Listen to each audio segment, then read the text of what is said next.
Howdy, y'all. I'm Mario Sanchez. This is Juicebox Sports Podcast, the number one podcast in the great state of Texas, presented by Anchor.fm.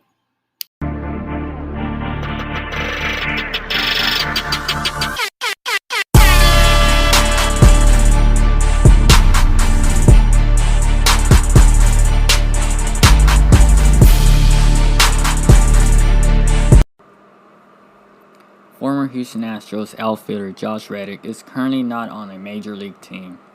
While finished his season as a free agent, the 34-year-old played with the Arizona D-backs up until his release on August 7, but was signed by the New York Mets a few days later. Reddick never played past AAA for the National League club, and he was later released on August 29. The outfielder made his return to Minute Maid Park this past season to throw out a first pitch, but he now remains as a free agent. Although reaching more than 10 years of service time this past season, Reddick doesn't believe he's done yet. On Thursday, he took to Wisecracks on the World Sports Network to let those know that he still wants to play.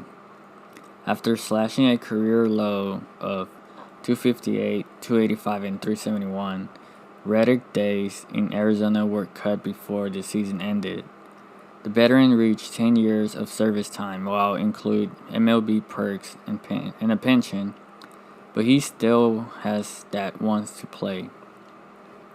Reddick told Wisecracks that he is feeling better than he did earlier in the season, while highlighting his ability to stay healthy in his career. The right-hander looked to make a case in the Dominican Winter League in the past month, but his stay ended early.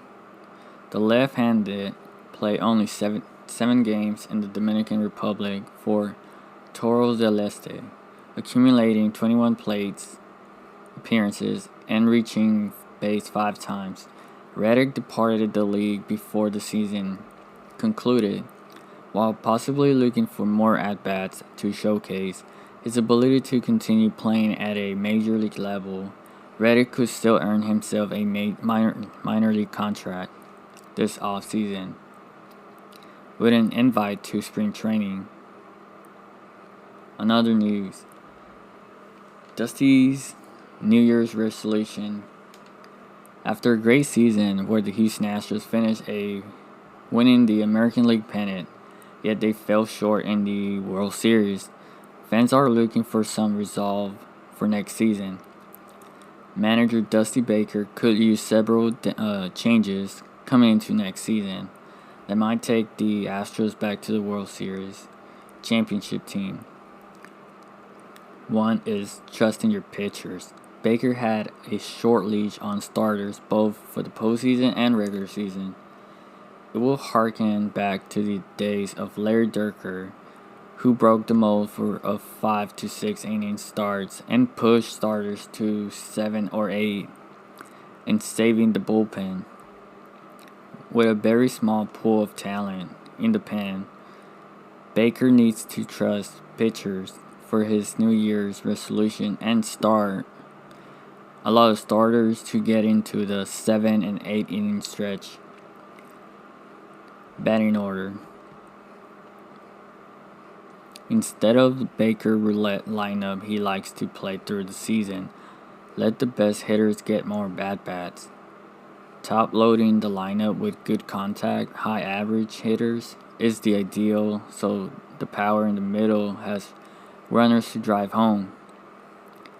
Although Brantley had a low power production year, he hit for high average and should definitely stay in the 2-hole.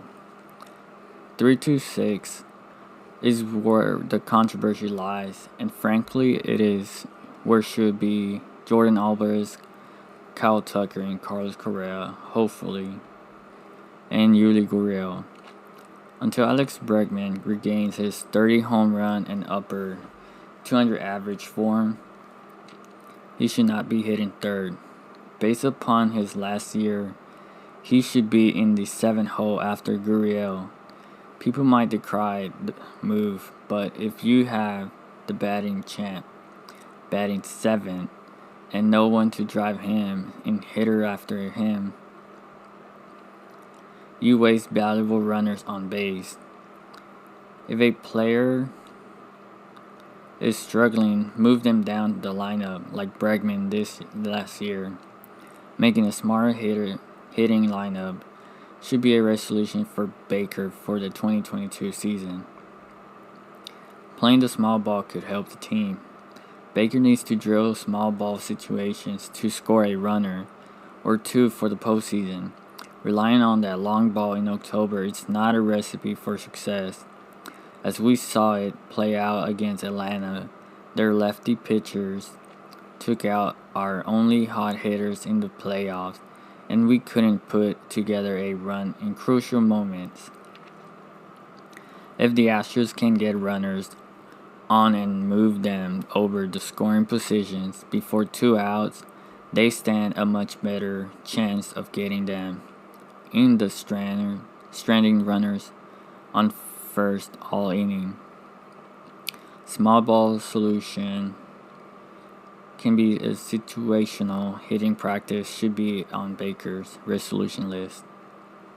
In addition to hitting them over, have hitters shorten up with runners on second or third.